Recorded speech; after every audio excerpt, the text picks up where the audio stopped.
Gandhi with your KENS 5 News now. A homeowner fights back, shooting thieves stealing from his home. The man told San Antonio police his cameras on his property woke him up around 5 a.m. He saw two men stealing roofing material from in front of his garage on General Kruger Boulevard on the north side. Investigators say at first the homeowner reported it to police, but when the men returned to the house, he met them outside with a gun and shot one man in the buttocks and the other in the leg. Both men were taken to the hospital. No word on charges at this time. A San Antonio elementary school student brings a gun to campus. SAISD's Carvajal Elementary principal, Hugo Salcedo, sent a letter to parents in it saying someone reported the student appeared to have a gun and made comments considered to be threatening in nature. Salcedo said the district officer immediately confirmed the child did have an unloaded gun. The student was removed from class and is now facing consequences in line with the student code of conduct and the law.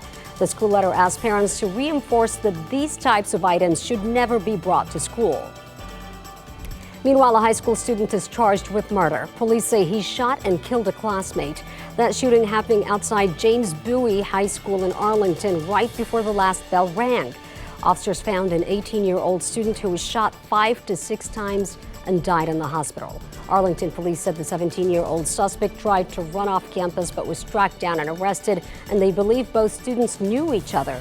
No word yet on a motive. Road rage on San Antonio roads seems to be getting worse. KENS 5 reported on 6 incidents just in the past month. Now a 10-year-old road rage victim has an important message. Carson Carvajal was with his family on April 10th, driving home on 410 from New Braunfels when suddenly someone started shooting at their car several times. Amazingly, no one was seriously hurt, but a bullet grazed Carson. Stay calm. If you ever get angry, just wait till you get home and take your anger out on something else. Police still have not caught the shooter. State troopers are now advising drivers to use their horns sparingly to avoid any violent encounters. Road rage also might be the reason behind this school bus crash involving 8 cars Wednesday morning, leaving one person seriously hurt. This scene was on Highway 90 near I-35. BCSO says a driver was speeding and slammed into the school bus. Luckily, no kids were on board, but 8 cars ended up crashing. Witnesses told deputies at least 2 of those cars appear to be involved in road rage right before the incident. And today's your last chance to weigh in on big issues facing our city, including a salary increase for San Antonio City Council and the city manager's tenure. The Charter Review Commission is taking feedback today. Mayoral candidate Councilman Manny Pelaez recently told us that a pay raise for council members is stone deaf as local families struggle with inflation. However, pay is one of the reasons why former city councilwoman Ana Sandoval stepped down. Currently, city council members take home nearly $46,000 a year, and it's been that way since 2015. The Charter Review Commission also wants to hear your thoughts on other issues like language updates to the charter, city council districts and redistricting, the city's ethics review process, and the city manager's tenure and pay. That discussion takes place at the Central Library. To speak at the session, you can sign up online at saspeakup.com/Charter Review Commission. A grandmother who's intentionally run over by a driver is talking from her hospital bed, describing the ordeal that ended with police shooting and killing her roommate. According to police, Sachin Sahu ran into Candace Burns with his SUV over the weekend. He then tried to run over 2 San Antonio police officers who shot and killed him. Burns had to be put on life support, but is now recovering. I don't hold no resentment towards him.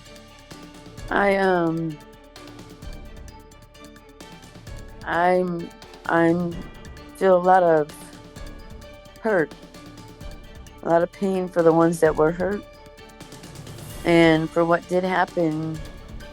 According to Sahu's family, the 42-year-old suffered from bipolar disorder and schizophrenia.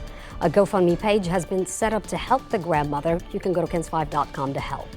2 inmates in 2 days are found dead in the Bexar County Jail, prompting immediate changes. Sheriff Javier Salazar says they will implement a new way of evaluating people during the intake process, including whether a person should be sent to a hospital or be treated at the jail's medical facility.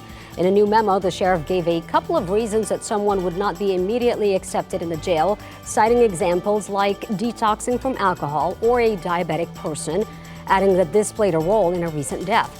The sheriff said a consultant will evaluate what is happening at the jail medical facility. San Antonio Animal Care Services say they're seeing more Parvo cases. The potentially deadly virus is easily spread among dogs, causing severe diarrhea, dehydration, vomiting, and it can make your dogs very lethargic. In the last 3 weeks alone, ACS has reported 40 cases. Persist in the environment for months and months and months. If it doesn't get cold during the wintertime, that virus will just sit there in the soil, and as soon as it warms up and starts to get wet, it will reactivate. Now, there is a vaccine, but ACS says not enough dogs are protected. For more on Parvo, go to KENS5.com. And that's KENS 5 News Now. I'm Sarah Frugani.